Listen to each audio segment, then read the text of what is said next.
All right, y'all. So with Manny Pacquiao being put on champion and recess status, and Yordenis Ugas being promoted to or elevated to WBA Super Champion, we know that he is in the same stable, if you will, with Errol Spence Jr., the IBF and WBC champion.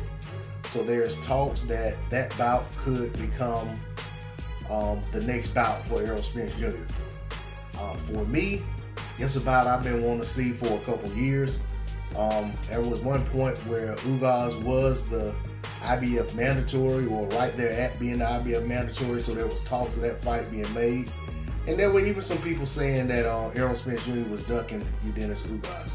So for me, things have come full circle, and now Ugas is a champion, and the guy is very much deservedly so. He actually wanted to get a fight with Pacquiao once he won that WBA regular title. He didn't like the fact that Pacquiao was still seen as the WBA champion, and he was like some fringe titleist. So, and he was very vocal about that. So with all of that being said, I hope that Ugas gets a chance to unify with Errol Spence Jr. or with Terrence Crawford, or at least being the WBA Super Champion, that he finds himself in the big fights.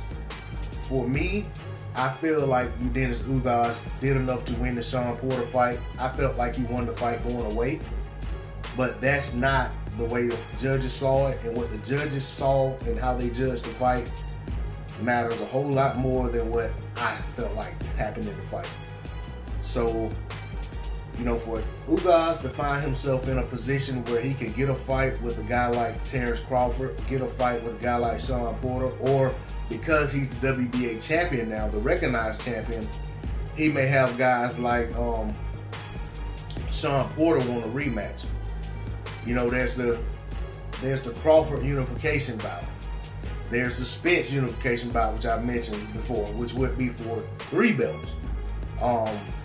You got Thurman may want to crack back at the WBA title, being that he just lost the title from Pacquiao better than a year ago, almost 2 years ago. So, you know, with all of those things being said, it's a good position for Ugas to be in. I feel like, you know, these are the type of opportunities that guys get into the sport of boxing for. To be in the big fights, to make the good money, to have the notoriety and the name recognition, and to put themselves in position to have a shot at becoming the man in the division. Whether it all comes to fruition and plays out that way, at least the man can say that he was there, he was in the game, he took his best shot, or gave his best shot, and it just didn't work out. But I'm not gonna say that's the case with Ugas. I'm just happy for the guy.